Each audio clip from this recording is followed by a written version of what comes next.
I'm Chelsea Zaccato. And I'm Natalie Heacock. And this is Lumber Slingers. Each podcast, we will be bringing you relevant and useful industry information, including interviews with top lumber professionals and discussion of current events in the industry. Whether it be lumber grading, industry and market trends, or who's who in lumber, we hope to extend your current tally on industry knowledge.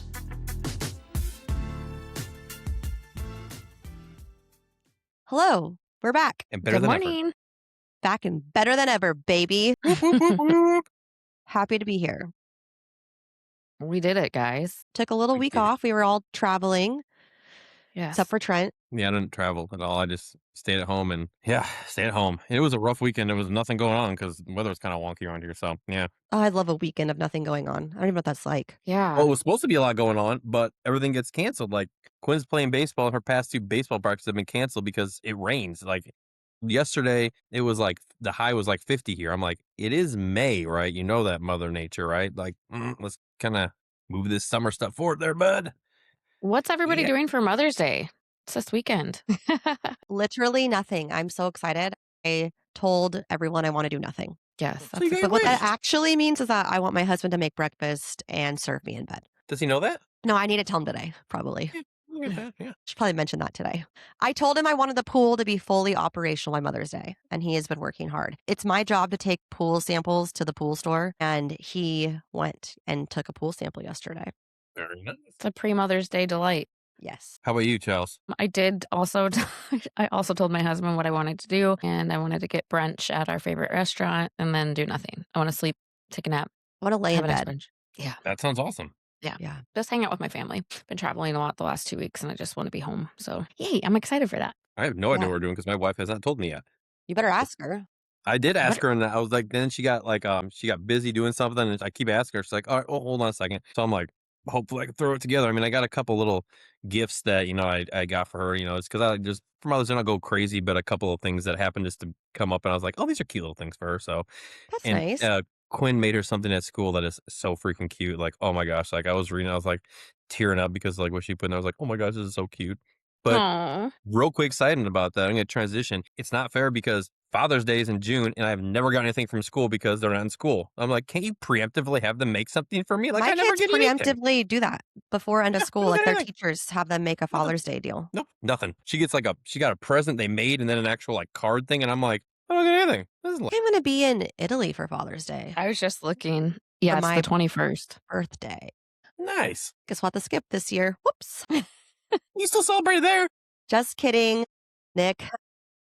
Have I told you guys how much I love my husband? So sweet, No. amazing, kind, Great. and listening. Yes, he always listens. He listens to the intro every time. He likes our banter and then shuts it off. Does not care about the news. Yes. See, I've been having to rail on Anne because she hasn't been listening to that as much recently as she used to. So it's like I'm like referencing things. I'm like, you didn't listen. Like that's your one job is just to listen. Yeah. That's all you have to do. And so she was super behind. Quinn listens more than her. I'm like, really?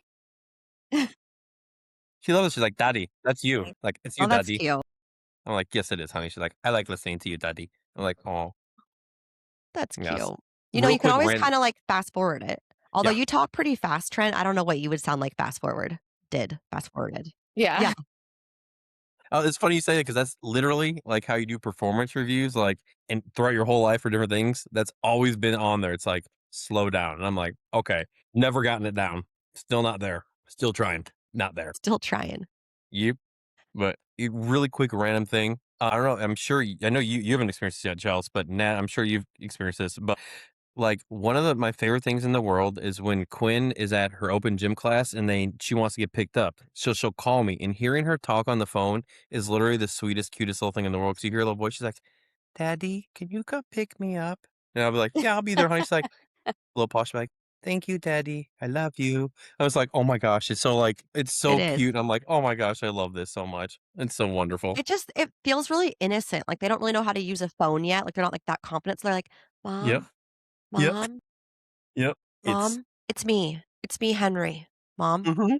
It's like, yeah, I know. Okay, what Yeah. do you want? Who else would this be? Henry's doing plane. this.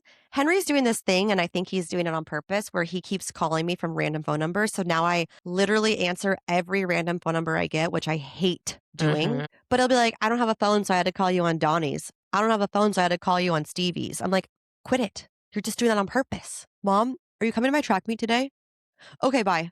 Like, what? Okay. He's just trying to get a phone out of me. Yeah, for sure. Hmm. Like, it's not working yet, bud. Not working Yeah. yet. And, everyone has a phone besides him. He's the last person to have a phone. Traumatizing. See, I'm still going by I'm going to get Quinny a watch with a phone line on it before a phone. Because I'm like, that's a good transition. If she needs He to does call me, have she can do friends, it. but then Yep. they're all his friends are always like this, like talking into their, They yeah. look like secret agents. Yeah. We are going to get him a phone for 13, we decided. Yep. I think that's a 13, good age. where it's at. Teenager, Yeah. phone. Well, dude, I'll tell you what, my nephew, when he got his phone, like it's striking how quickly they become just like everyone else in the context of just Addicted. like he's just in it all the time. Like, like and even doing like the little cliche things, like, used to go like do simple things like say just, for example, you go to the bathroom, you'd be boom, in and out. You get a phone, you're like, well, I'm in there like 10 minutes reading. You're like, where did he go? It's just like, it's just, you get distracted, get in the zone. It's just like, we'll be talking at like dinners and he's like looking at his phone. Well, I shouldn't say at dinner. We're not at a dinner table, but like, after you dinner and stuff like that. And it's just like, oh, man, like, so I'm with you. I like to delay it because of that, because the negative aspect, like if they only could just call like back in the day, it's like, I'd give it to her now. Like the old Nokia phones where you're not doing the other stuff. Like, sure, take it, whatever. But when you can do anything and everything, it's a Yeah. lot. It's scary. Yeah. Yeah. And there's so Chelsea will much be there soon. Hey, Chelsea, why I- don't you tell everybody your news about last night? What happened to you? Yeah, I slept for almost 12 hours. I'm so tired. That's why my face is so puffy. It's amazing. Yeah, Congratulations. it's amazing. I don't think I've slept for 12 hours since I had Frankie. And it's because Frankie also slept, basically went to bed right after she went to bed. And she was still asleep when the nanny got here at 8 a.m. So that was awesome. Yeah, that's just So proud of you. Yeah, it's good. There's nothing better than a 12-hour sleep coming off a NALA regional bender. Yeah, exactly. Mhm. Yeah, 2 back-to-back trips and I'm drained and I feel I just felt like I needed to sleep hard. And I did. I slept. I think I got into to REM like a couple times, which I don't know if I do anymore. That's so nice. Yeah. Also, too, I'm off of 2 back-to-back trips as well, and it's hard. Back-to-back's not good. It's just hard on your body to fly and everything that Pack, unpack, repeat, twist. Yeah. pack. Yeah.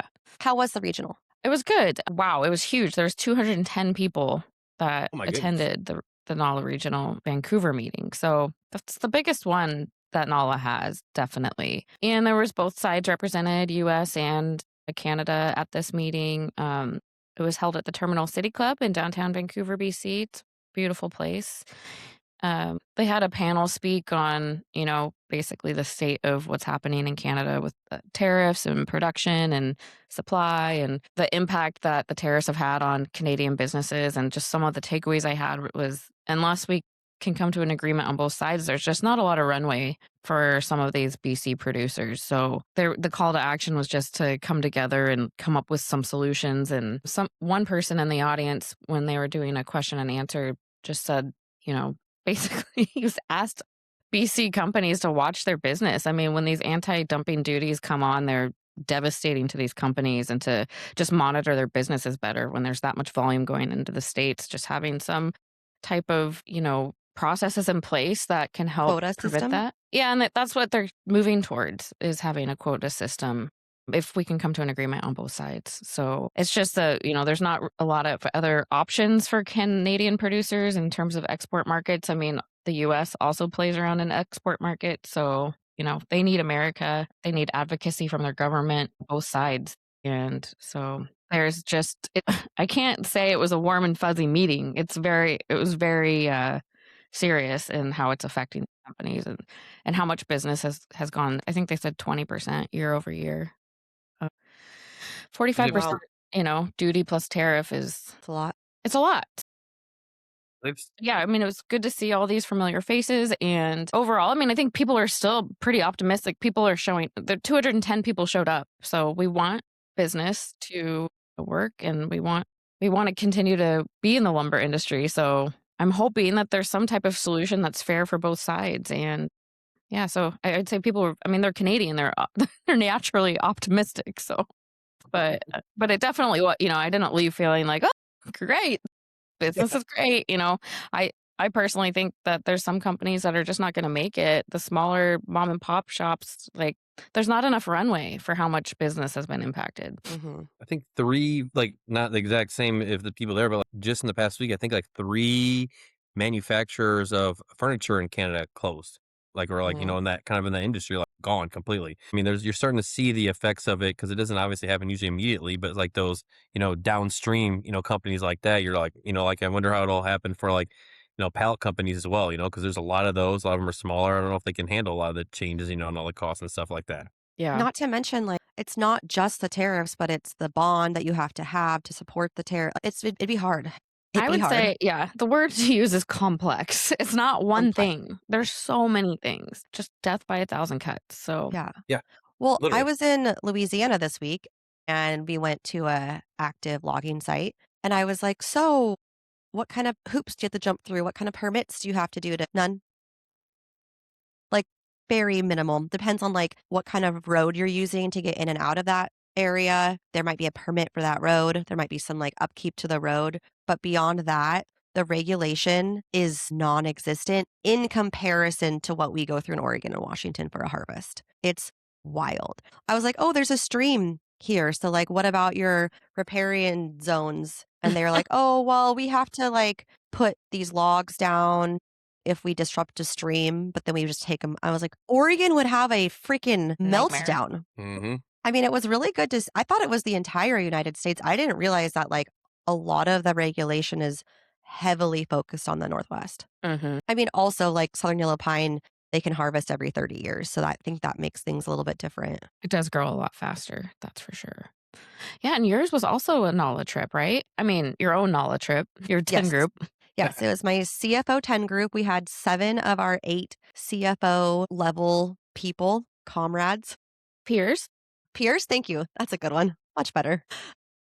Yeah, we met and we made our own trip because some people can't make it to Traders Market. And so we just decided to make our own trip where we could get the majority of people together. And so it was fantastic. We did a lot of work, a lot of meetings, and then we did a couple fun things because we were in New Orleans. So 2 of our members are in Louisiana. So we got to see their facilities, which was great. And yeah, it was really fun. Last year, I hosted with someone from Hampton. So we're kind of moving around to each member's location to see their facility. It's been amazing. That's awesome.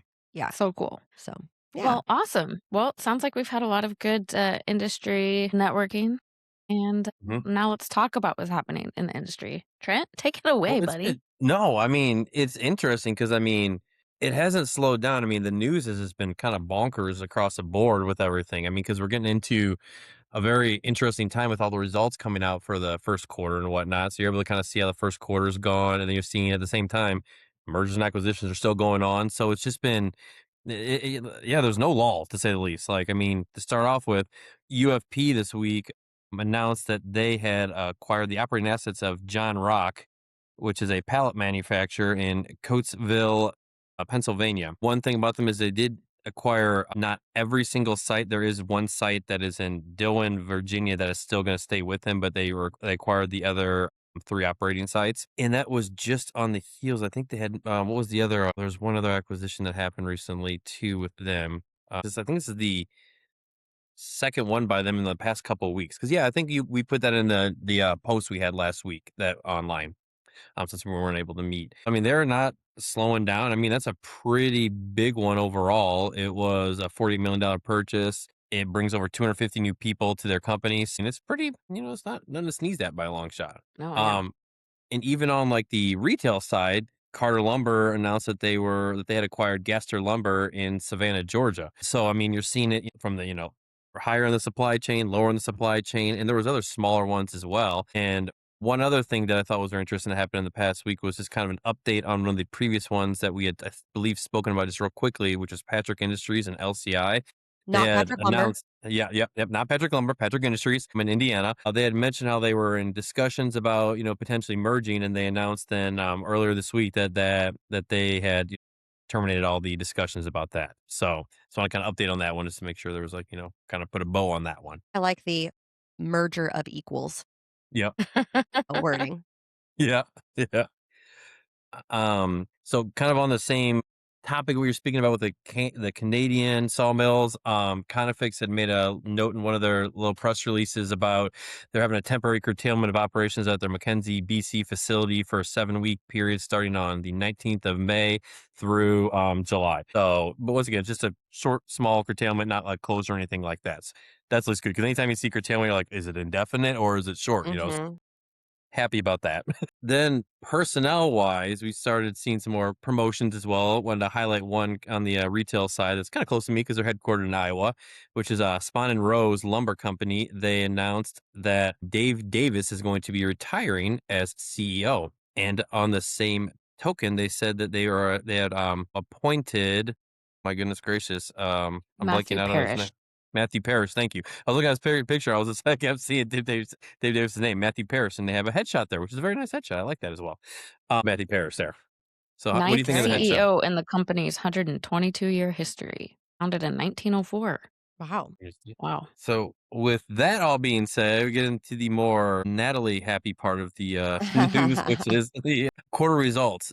There was so many have come out. So, So I mean, we many. got more that came out today. So, I mean, I'm highlighting a couple of ones just because I feel like Blue Links has been the most interesting company that I've watched since I've been in the industry, over the past like 15 years. Cause I remember when I first got in there, like when I look at their financials, doing the stuff I did, I was like, oh, these are interesting. Like they're very, like I remember people would question, what are they doing? How's this going on? And they've gone from, having them be questioned about, how are they going to operate? Because someone had told me that Blue Links was started because they were a wholesale part of Georgia Pacific. And then they got spun off and then all this other stuff had happened. So seeing them kind of go from like, the finances they had, which were, kind of very interesting, the working capital is kind of rough, I believe, from when I first got in there to now, they're very, very stable. I mean, like in the first quarter of this one, they were kind of one of the more brighter spots, so to speak, that I saw. Hmm.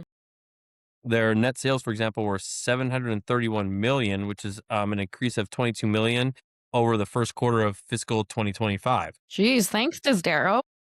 Yeah, yeah, right. And it's interesting because a lot of it was from like the specialty products. So it was just interesting to me because I mean, you have other companies that are in that similar space, and though a lot of the other companies, were slightly down, here and there, but they still were, going hard in the paint. So I was very.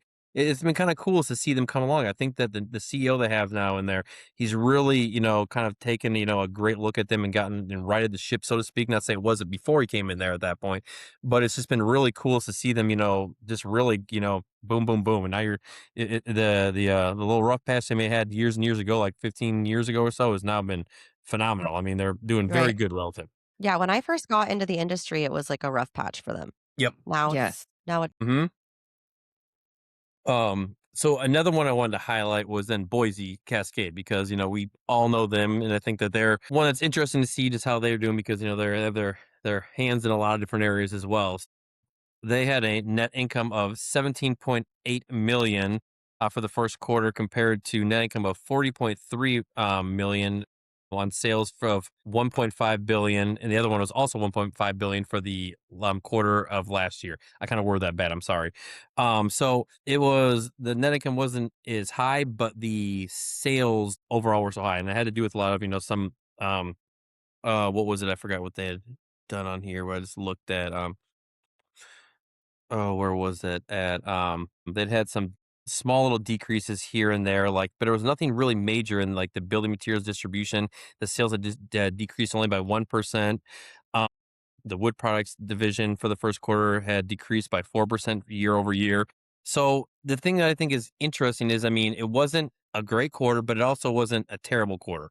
So I think that for what it would be as a first quarter in this year coming into it, with everyone being very kind of like scared about how it would go, I didn't see at hmm least a major, major like down huge, huge, huge here, in that part of the supply chain. Now the hitting the mills and stuff like that, that's a little bit of a different story. Once we get more of those, we can talk about those like next week because those you're starting to see a lot more losses, I think, overall within. yeah, I read the Western Forest Products release yesterday, Yep, that just came out. Yep. which is interesting. But I like how they put in there, like they tell you what they were able to harvest comparatively to like Q1 this year to Q1 last year. Like the harvest is down, so it only makes sense that revenues would be down that follow that. So it's interesting. For the rest of the years. Go through all those and just see how they compare to what they had said initially at the end of last year, compared to now, and just see if things have changed a lot, and just see how the kind of the temperament of the industry is per the outlooks going forwards. Mhm. More on that in the near future. Ooh. I just wonder how many of these mills are going to continue to vertically integrate because they have to. I mean, it's evolve or die. So Western has one kiln that's already up and running. The next one's supposed to be up mid 2026, and they're putting in a thermal kiln. So yeah. And it was a little testy of a first quarter, but nothing horribly egregious, at least on those two, obviously.